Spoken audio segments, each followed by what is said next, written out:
I would now like to introduce our next presenter, Drew Davis, please.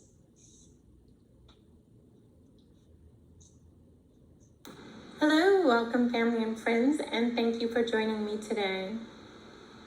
Give me one moment to bring up my PowerPoint presentation so that I may share that with you.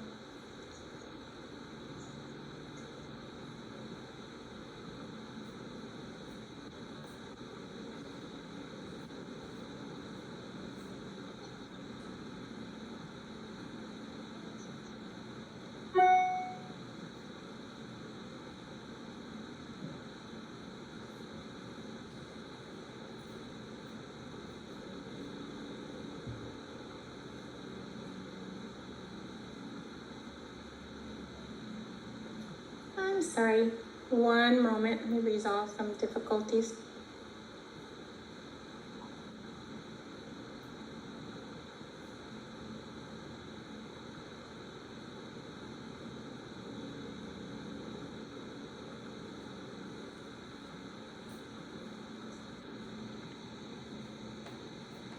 Thank you all for your patience. As you can imagine, there have certainly been times when there were technical difficulties during COVID.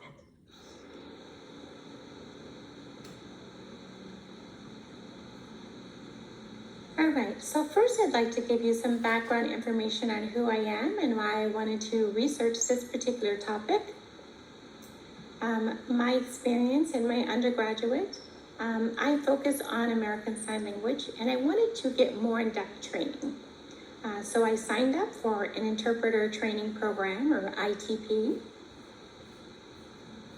And in that program, I had one African-American Black female teacher.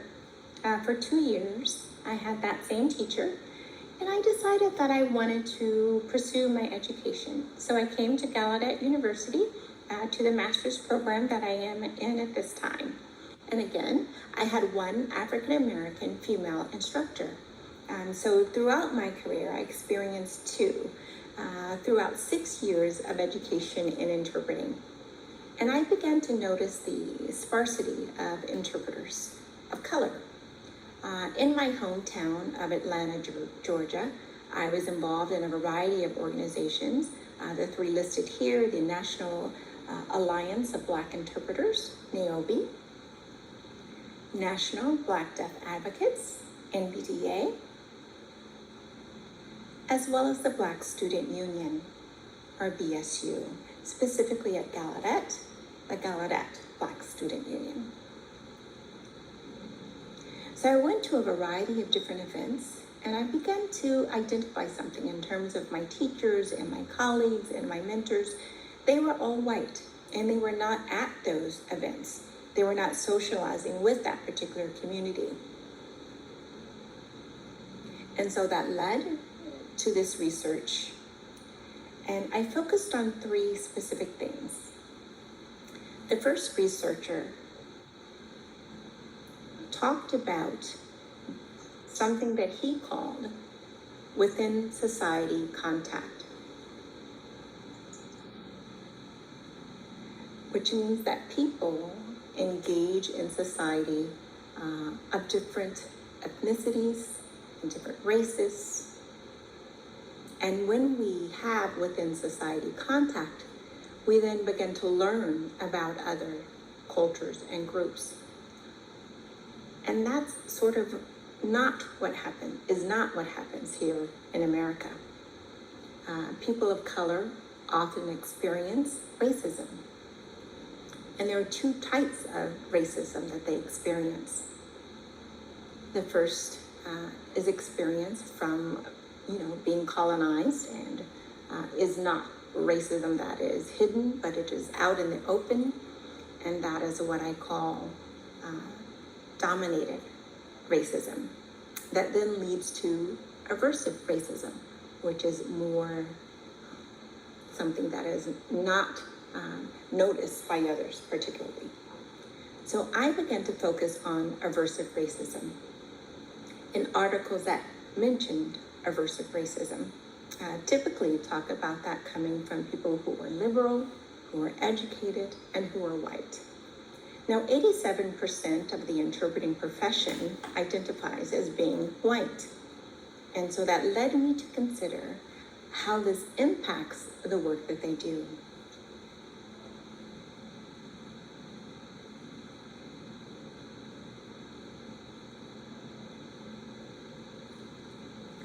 Anthony Amburo talked about the numbers that we see in terms of white interpreters as compared to, or Amura, I'm sorry, not Anthony Amburo, that was an interpreter error. Amura talks about the prevalence of white sign language interpreters.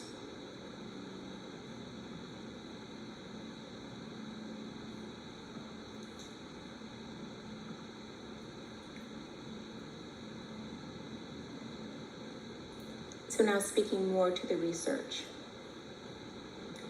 This started from my observation of the community and noticing the interpreters who tried to interpret into English for Black American Sign Language using constituents and were not able to do so.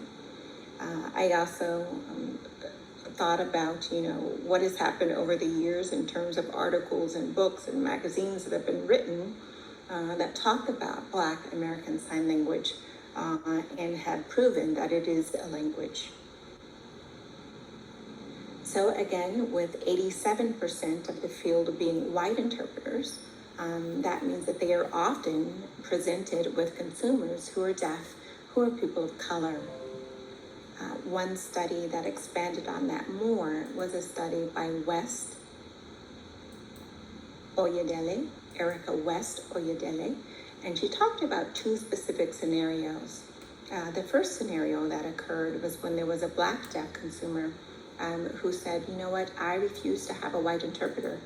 I prefer a Black interpreter who has social skills as compared to a white interpreter who is known to be proficient, because the white interpreter is not able to accurately portray my culture because of their lack of cultural competency in various situations. So Black interpreters do recognize their colleagues and recognizes among other interpreters the lack of cultural competency. Whether engaging in conversation, they notice that there is a mismatch, and they notice that that interpreter does not relate to the consumer that they are interpreting for.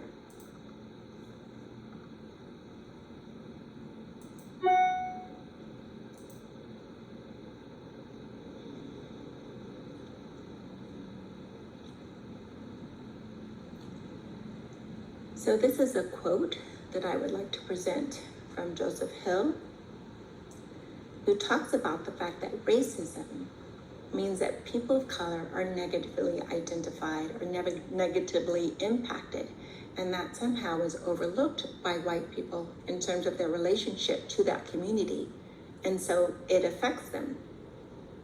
So the overlay is that white interpreters often overlook racial inequities and racial injustice. So that impacts the work that they do if they're placed in a situation where they're working with a consumer who is Black.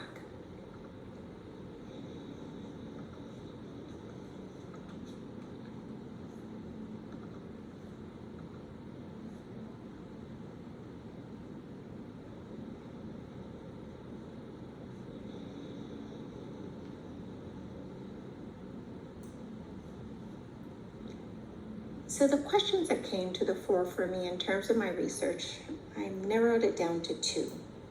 The first is, if white sign language interpreters acknowledge that racial inequalities are impacting their work, can they then understand how it's impacting their work? Specifically, when they're working into spoken English.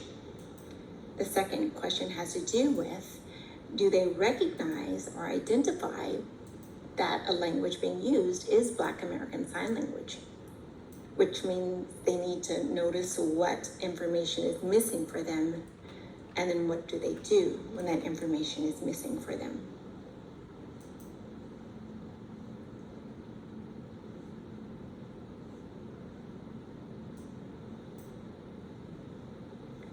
Now, first I'd like to talk about why I decided to focus on Black American Sign Language.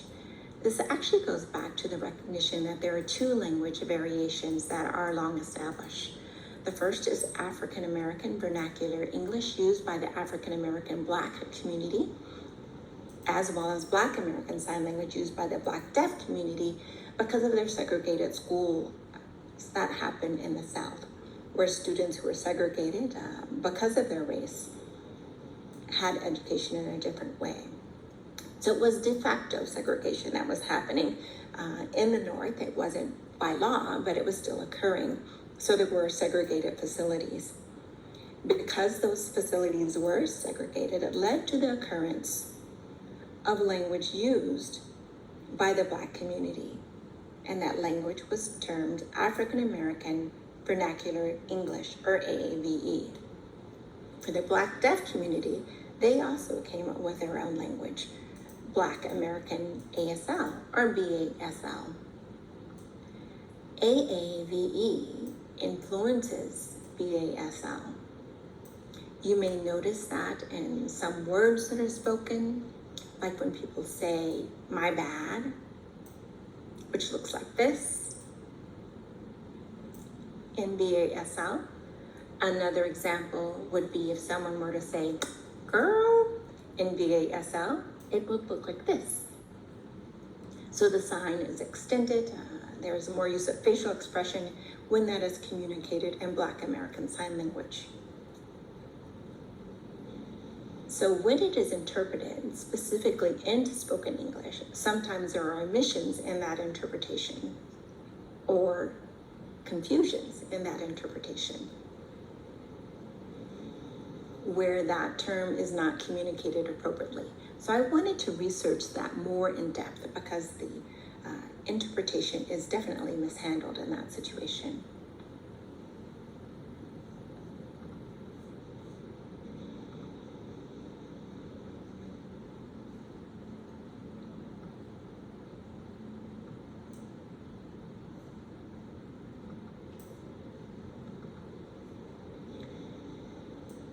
There is a book called The Hidden Treasures of Black ASL, written by several authors, specifically Dr. McCaskill.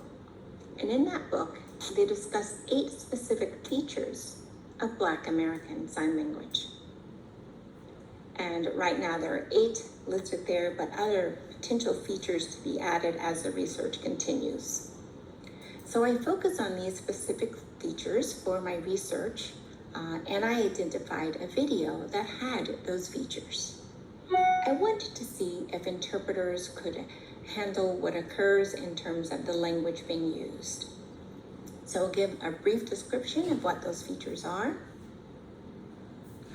In terms of recognizing Black American Sign Language, often signs are two-handed rather than one-handed, such as I don't know and no, or perhaps lowering it from the forehead to a lowered location, expanded use of the signing space, the incorporation of African American vernacular English, such as girl, my bad, those type of things, as well as use of repetition, use of role shifting, the amount of mouthing being noticed. Sometimes BASL users have no mouth movements. Instead, they rely specifically on signs to communicate their language. Also, vocabulary differences. And I'll get to those features in depth a little bit later on.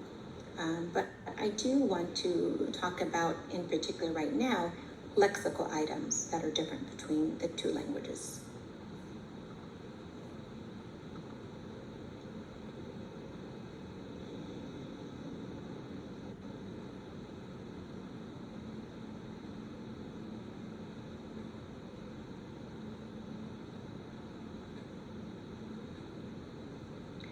As to my research design and methods, I followed a mixed method approach.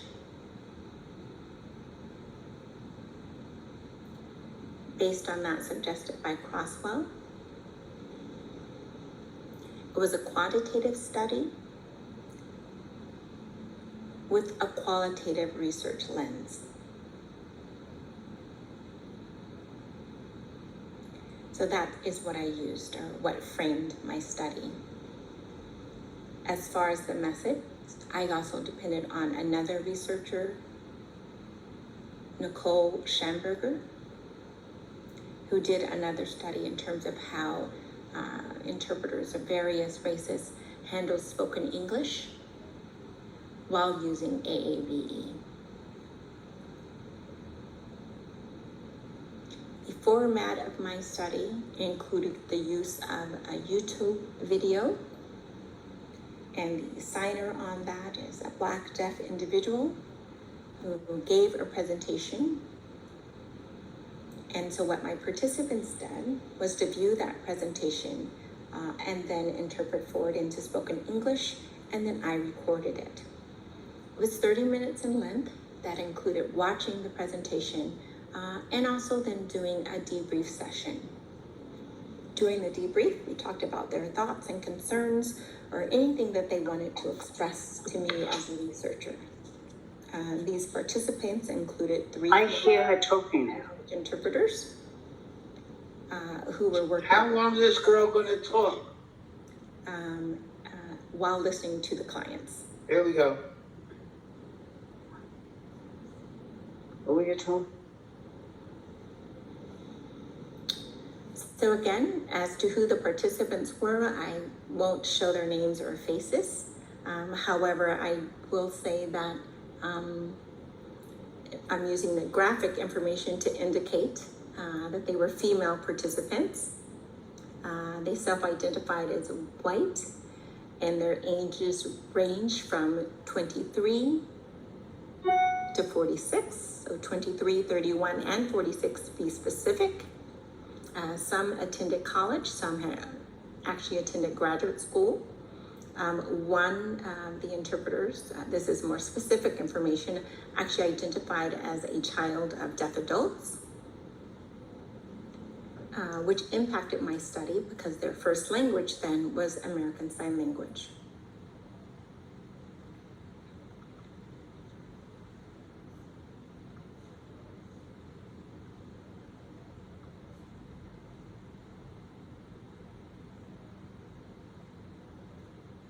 In terms of my recruitment process, I sent out emails, I contacted people at work, I used word of mouth, and I also used my research advisor to recruit people that she knew into my research. So I recruited 3 participants. Actually wanted more, but I did have some time limitations.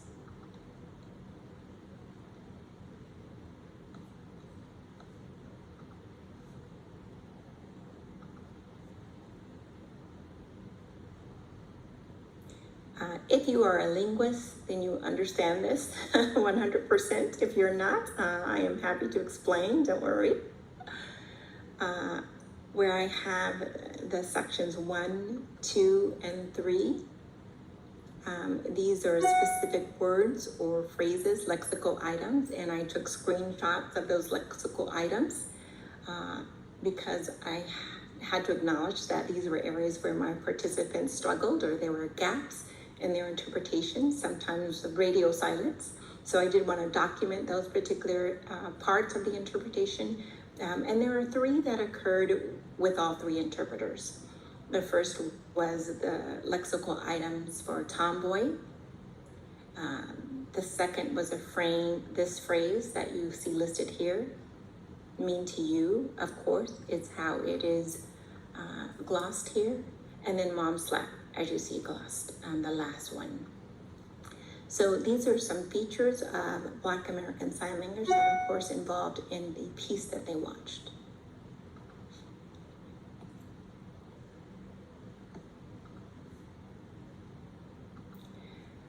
Now, in terms of the results, participant number 1 used 2 different strategies. Participant 3 used 3. So omissions, external processing, discourse chunking, these are some of the strategies that they used to deal with the features of BASL that they saw. So 2 of them used 2 out of the 3 strategies for interpreting. I saw there a total of 12 omissions and discourse chunking strategies used. There was one who actually used external processing, and then 6 omissions during the interpretation.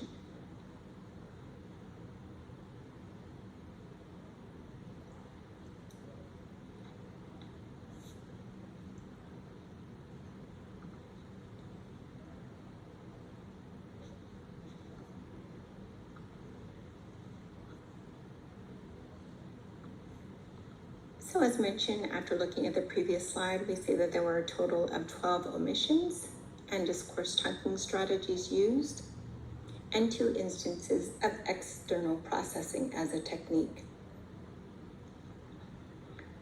When I say omissions, I mean that the interpreter did not have words to fit with, in English, to fit with what they saw in terms of Black American Sign Language production. Discourse chunking means that their strategy was to wait until they completely understood the message and then give a summary. So in giving a summary, that means that some of the message is missing. The third one, external processing, has to do with where the interpreter paused their interpretation and then began to speak to themselves, basically, to have an external dialogue with themselves and to speak to themselves. Typically, people do that internally when they're working. They have an internal dialogue as they're processing information and speaking to their own internal committee, but this dialogue was external.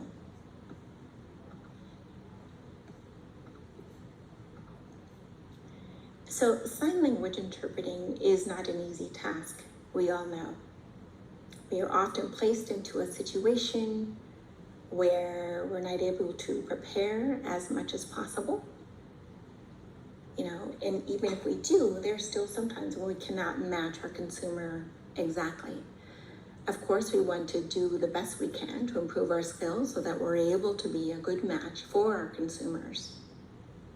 Some of my participants, however, asked me, well, how do I avoid sounding Black or trying to sound Black? And if there's no Black interpreter available, then what do I do? And I personally don't know all of the answers. My hope and my goal is that interpreters will continue their education, continue their professional development, that they will socialize with various communities so that they're able to understand their language better and have an effective interpretation that matches the language being produced.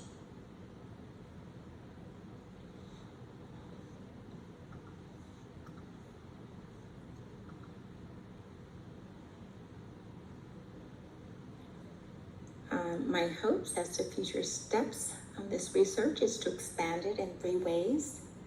First, to include a diverse range of participants, to include participants who are multicultural, multi-ethnic, and also to include interpreters from more geographic regions, because most of mine were from, the East Coast and West Coast. But I would like to see what the Midwest and central parts of America look like in order to make this more effective.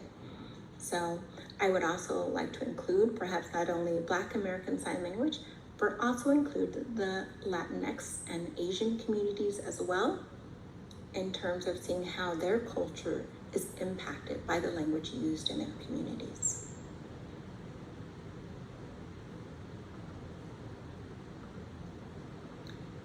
And this is a short list of the people who truly impacted me and helped me to write and clarify my research and my papers and my PowerPoint that I spent hours and hours texting and calling and bugging people to help me. And they were wonderful, wonderful in the end. So thank you very much for watching my presentation.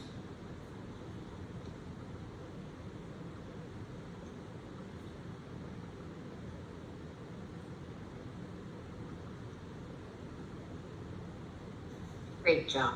Absolutely. What a fantastic presentation.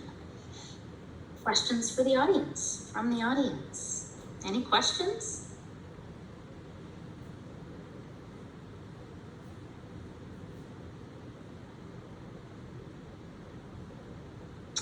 I think your presentation was so comprehensive. You have answered all questions people have.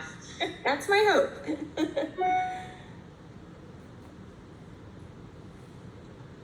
Some great comments in the chat. Thank you very much. Round of applause, Thank please. you.